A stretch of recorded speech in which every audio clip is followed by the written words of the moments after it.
In this video, I'm going to explain to you why the way we approach pain is actually creating and fueling the toxic patriarchy we still live in today. I am going to take you through my process of realizing that when we place blame upon other people, we make them into objects. And when we make people into objects, we place them into a toxic hierarchy that we still live in called the patriarchy, with a shocking outcome. In 2018, I had an allergic reaction to an ear piercing that radically changed my appearance and my life.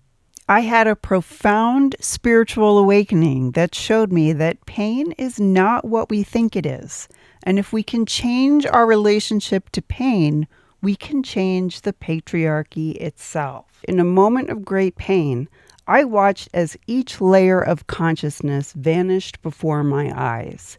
In severe pain, there was no room for any thinking, so all thoughts had vanished, and instead, there was just a vast, open silence. There was also no room for feelings, so there was no anger, no sadness, no fear, and instead there was just a wide open, calm space. I had even lost control over my own body because I was writhing around in pain on the floor. And while this might sound scary, if I could lose control over my body, I realized it wasn't really mine to begin with. So I was resting with the layer of pure conscious awareness, just breathing and eyesight and awareness of being awake and conscious. But as the pain became more severe, I even began to lose consciousness itself. And as my vision started to go dark and as the edges of consciousness began to disappear, I realized that if even consciousness itself could leave me, who does that make me? Where am I seeing from?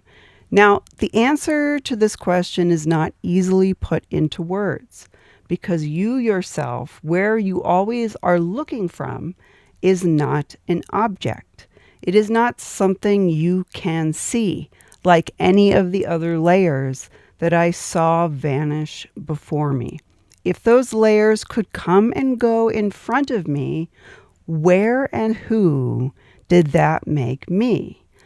That makes me and you most purely the silent seer behind every layer of consciousness that you can see. If you can find not what you look like, but where you are looking from, you have found the true source of your true being. So you're probably wondering, why is this feminist and what is so shocking about this? From the beginnings of time, women have been blamed when things go wrong and bad things happen. So this awakening that I just described to you is a revolutionary way of seeing pain in our lives and therefore how we treat other people, specifically women, in society. Now, before we can talk about the shocking cause of all oppression on this planet and how what I just said is directly related to it, I have to explain to you why it is beneficial to re-examine our relationship to pain. So, I'm not saying we're ever going to like pain. That's not its purpose. The purpose of pain is simply to function as a kind of spiritual eraser. It erases all of the false layers that we think we are so that we can more clearly see that we are most truly the source of true being. So, if pain is not an obstacle and it's not here to harm us, what if pain is simply here to erase all of our misunderstandings so that we can more clearly align with the source of our true being? And what if pain is a guidepost showing us how to live our best life, a life of happiness and joy and freedom and love, since those are all of the qualities that our true source, our true being is made of. We didn't come here to suffer. We didn't come here to experience needless pain, but pain can show us when something needs to be changed, when we need to go a different direction, when we need to adjust something so that we can more clearly align with the source of our true being. So now that we have a new perspective on what pain means in our lives, let's go back to the origins of humans experiencing pain on this planet, which is the myth of Adam and Eve. Now, this myth does not have to be your particular religion. This myth has permeated the collective consciousness for centuries. It is a myth that seeks to explain why we experience bad things in life. So just in this very brief recap, Adam and Eve live in the Garden of Eden, which is a paradise that doesn't have death or pain or illness. And Eve, as the story goes, eats an apple from the tree of knowledge, which God, the creator, specifically says not to do. And because of this, they are kicked out of the Garden of Eden, where they then experience for the first time and forevermore death, pain, illness, suffering. And rather than use pain as a tool to look inside of himself and find his true source of being, Adam uses pain to blame Eve for all of the bad things in life, to make sense of a world that is painful and doesn't make sense. Now, when he does this, he makes Eve into an object of blame. In order to place blame upon someone, you must make them into an object to carry that blame. Blame is a noun. It is a static object, whereas a human being is a verb.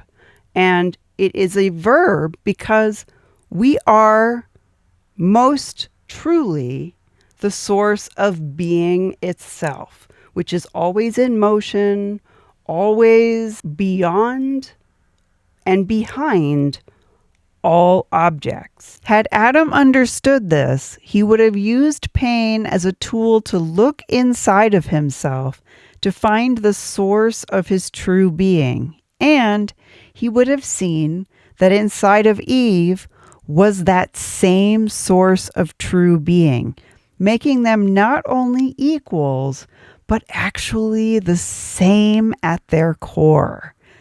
Instead, Adam uses pain to blame Eve and make her into a scapegoat. This is the beginnings of scapegoat society, which the patriarchy is built on and relies upon to maintain its structure. Now, we still haven't gotten to the shocking cause of all oppression in society, but before we go there, I need to explain the structure of society so that we understand the biggest obstacle in the way of changing it. So let me explain this. When you blame someone for something bad happening and you make them into an object, you can then place them into a hierarchy. A hierarchy is simply a ladder of objects. Some objects are higher on the ladder than others. Some objects are better than others. And this forms a pyramid where a very small few benefit at the top and a very large number of people are objectified and placed lower on the ladder. If you want to oppress a group of people, you blame them for problems, make them into objects, and place them beneath you as bad or worse. As you can see from the direction this is headed, this also forms the model for oppressive mindsets like racism, where you objectify an entire group of people based on the color of their skin and place them lower on the pyramid structure. But this is still not the most shocking thing about the source of all oppression on this planet. But one last thing we have to ask ourselves is, are there any alternatives to a hierarchical society? Yes, there are. In matriarchal societies, women naturally create circular communities, and that is because women are very adept at seeing the source of our own true being and acknowledging that same source in the eyes of another person. When you see the same source of being in the eyes of another, you naturally create circles of equals rather than ladders of objects. Now, realistically, we will need to see a balance of hierarchy and circular communities on the planet to reach a true state of equality. We have now arrived at the most shocking part of this video, which is the source of oppression standing in the way of rebalancing the masculine and feminine on this planet. And the source of all oppression is the most horrific crime on this planet, the crime of rape. And it comes from the crime of blame. Let's go back to Adam and Eve. When Adam blames Eve for the painful experiences in life, he makes her not only into an object of blame, but also into a sexual object.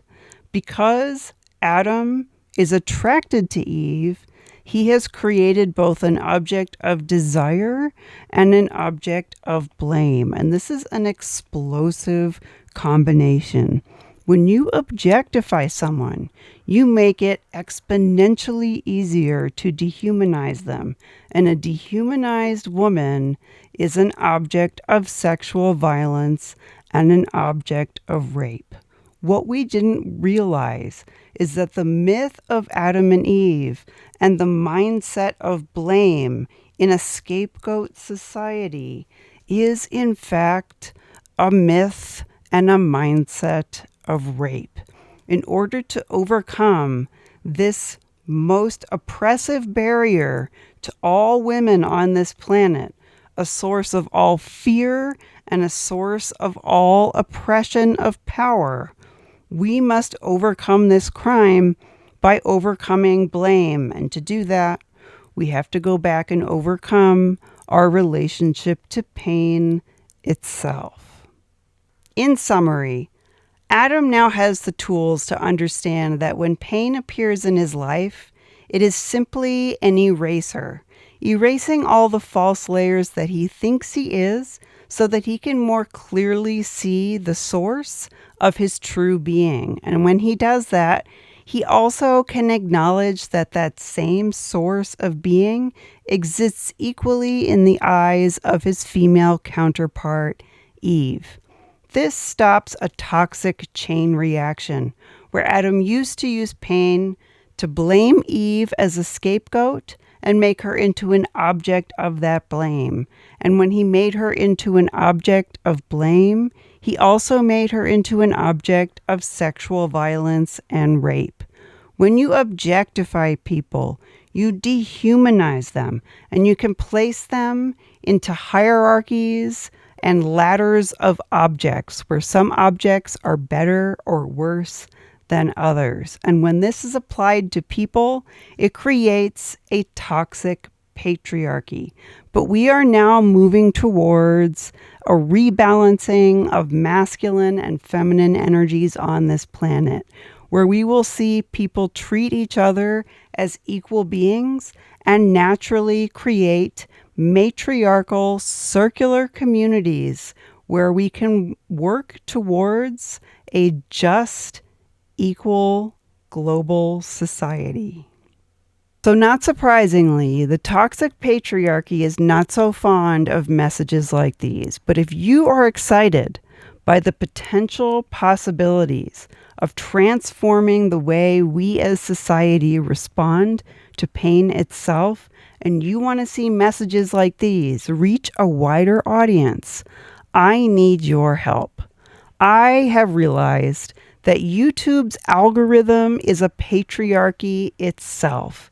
It is based on ladders of importance. The way it judges these videos and decides whether or not it pushes them out to a larger audience is based on certain metrics. So if you like this video, if you comment any comment at all, even just a heart symbol, if you subscribe, if you share the video, if you watch this video until the end and then watch another video on this channel, if you check out my upcoming podcast and watch some of those videos, all of that will signal to YouTube's algorithm that these messages are important and need to be pushed out to a wider audience. I would so appreciate if you would do any or all of those things. At the end of the day, even just bringing the light of awareness to invisible patterns like the pattern of blaming others for pain is enough to create widespread social change. If you want to see social change, check out the other videos on my channel and the upcoming podcast and my other YouTube channel at Meet Sruti. In 2018, I had an allergic reaction to an ear piercing that radically changed my life. Luckily, due to a unique spiritual awakening, I was able to come off of prednisone and reclaim my life. I believe that what I learned during all those years of pain and suffering can help you overcome your problems too. For my spiritual teachings, check out my website, my YouTube, and my book.